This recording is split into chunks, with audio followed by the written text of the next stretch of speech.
Might not have long, beautiful legs, but he still walks with purpose. So let's give it up for Eugene.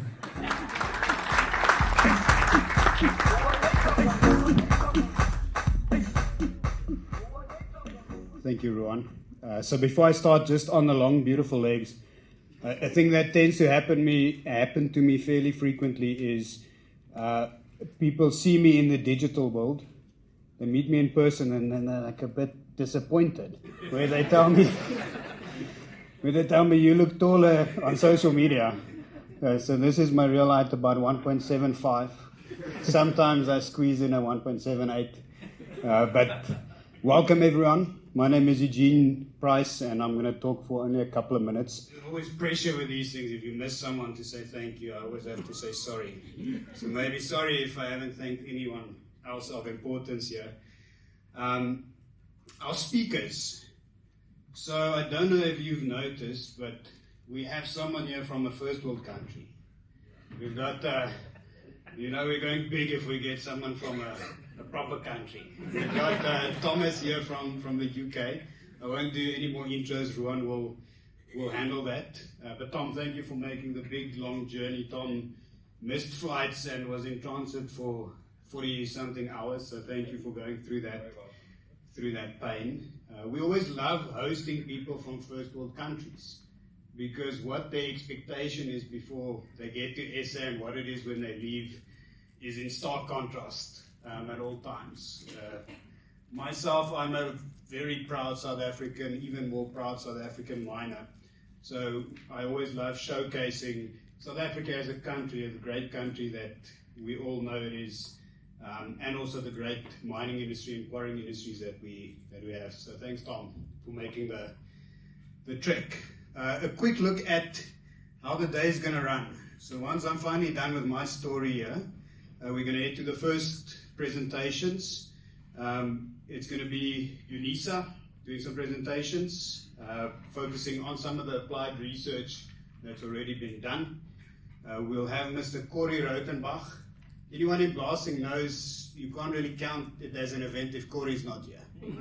So Corey's here, thank goodness. But Corey's going to share some interesting stuff as always.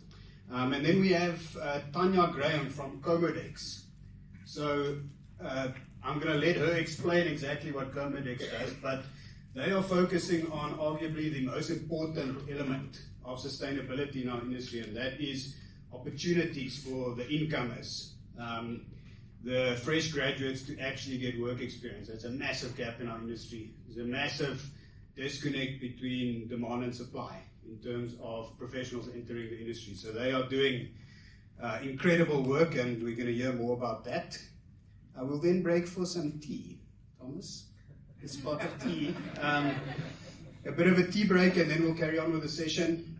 Hear from NX, and then Tom will do a keynote focusing on blasting excellence from a UK perspective, with a bunch of interesting case studies embedded there. And our final speaker will be KG, Kotatso Rampau. He is one of the products of UNISA. They joined ERG Industrial, so he's going to share some of the work that he's been doing in terms of extremely sensitive blasting and how to do it successfully. And right at the end of the day, we're going to have, same as last year, a panel discussion. So Ruan will facilitate that panel discussion, but how we want to approach it is all of you have a notepad and a pen in front of you. So as the day runs and you have some prominent question or comment or topic that you want a panel of speakers to discuss at the end, write it down on your paper, fold it up, and in a tea break or something, or during lunch, come drop it in that plastic box here. We forgot to bring a proper box, so we had to make do with a plastic box there. But please follow that format, then we will issue those questions to the panelists and we will address them and have an intimate conversation, discussion, different to being presented at. We will be collaborative.